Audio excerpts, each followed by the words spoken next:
It's time for some Swords of... Wait. What? What is this? That can't be right. Why would you do this? Devolver, you're supposed to be cool. It's time for some Swords of Ditto. It's a adorably cartoonish version of Legend of Zelda, except it's roguelike. So, yay, permadeath, and it really stings this time. Because every time you die, you have to replay the same intro sequence, which takes forever and doesn't let you roll. Why can't you roll when you don't have powers or anything else? Honestly, if you can just start us at the graveyard when we get the sword, that would be nice. Because it's not like you're really changing the opening text and conversation you have with the dung beetle every time you die.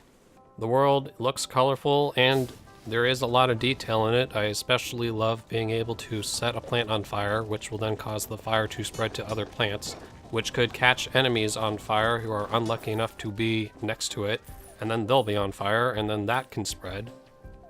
Everything just kind of works together to create like this really cool systemic game kind of deal. That doesn't mean the game kind of really works without your input, but it is nice to know that there's kind of like a physicality there. I haven't really seen a lot of overlaps in the different types of rooms, which is good because usually in roguelike games like this where they generate whole big worlds, you see a lot of the same type of locations. Now that tends to be what happens in the overworld, but they have an interesting way of going about that. See, every room that you go into the overworld has its own name. So clearly they just pre-designed a bunch of overworld fields and connected them together in random ways every time you die. And it makes sense that they would just mean a different place because of how the world changes every 100 years. Which I feel like is a lot. 10 years might make more sense because the world doesn't change that much in 100 years. But whatever, it's an isolated island. I guess they don't have access to technology. And you will die a lot. This game can be pretty brutal if you don't know what you're doing. So you gotta be on your toes. What is nice is that the more times you die in a row, the worse the architecture of the game's buildings become. Like, they get super run down by the time that you might actually do something. There is a time limit, which some people are pretty sour about, but honestly, it doesn't seem to be too much, because anytime you're in town or in a dungeon, the time is stopped, and the fields aren't that big. And if you know what you're doing, you can unlock ways to extend the amount of time you have. It's about the whale tokens. You want to get them? Do side quests. Go inside caves. And you can do that because this game has a lot of stuff. There are side quests. There are caves to explore. There are secret dungeons to find. There's a lot of money to grind. Like a lot of money to grind. There's levels to gain. There are stickers to get and lose when you die. You got a lot of possible stuff going on here.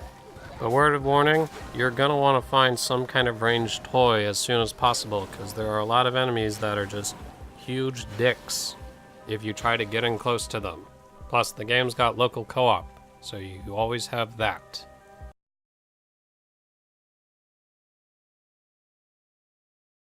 Okay, now on to this video's title. After playing the game for a bit longer, it has come to my attention that the implementation of the game's roguelite elements are god-awful. So, as you play the game, you earn experience, which lets your character level up, and thus lets you unlock these level-gated doors that can get you into the dungeons that either have the bosses that you needed to beat to make the final boss easier, or have those special items that you need to use to get into other dungeons and other sneaky places. Now, the monsters level up with you, which I get why they would do that, because it helps with the story of every time you die, the villain's like grasp increases on the world, like how the world becomes shittier every time you do a new run. But at the same time, they put in trickier monsters. So as you play the game and die more, the game is getting harder because they're making you fight trickier and beefier monsters with higher levels. Again, it's okay because I guess it keeps the combat interesting at all levels, but you could just do the same effect with starting at level 1 every time, because if you level up and then all the enemies level up, effectively no one is leveled up. But here's the really awful part. Like, I'm doing this one run, and I come across, like, 3 one-way doors that I can't get through, so I'm wasting all my precious time just trying to get to the first dungeon, only to find out that I'm not leveled up for it. And this infuriates me, because the level gating, I guess, apparently also scales, meaning that you're always not high enough level to get into the dungeons. So not only is leveling up to be stronger than the enemies pointless because they get stronger, leveling up to get into the doors is also pointless.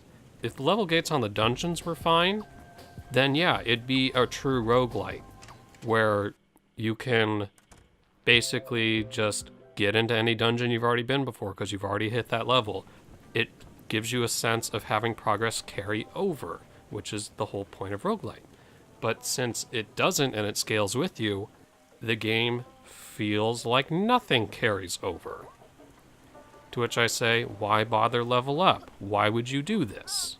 So it basically makes me feel like every run, since I lose all those special items I get, feels pointless if I die, and I just wasted maybe hours because of how long this game takes. And when I just try to go straight to the boss, oh man, the boss is super tough and I get killed by bullshit like this. I would say if they had to fix anything, it would be to unlevel gate the dungeons. Or at least have them have a fixed level and have it stay that way. Then I'd be cool with it. Because then it would feel like a roguelite. Maybe I'm just spoiled from playing so much Dead Cells, which has actual carryover benefits. But I don't know. I guess I'm playing the rest of this game on easy. It's up to you, Son Goku.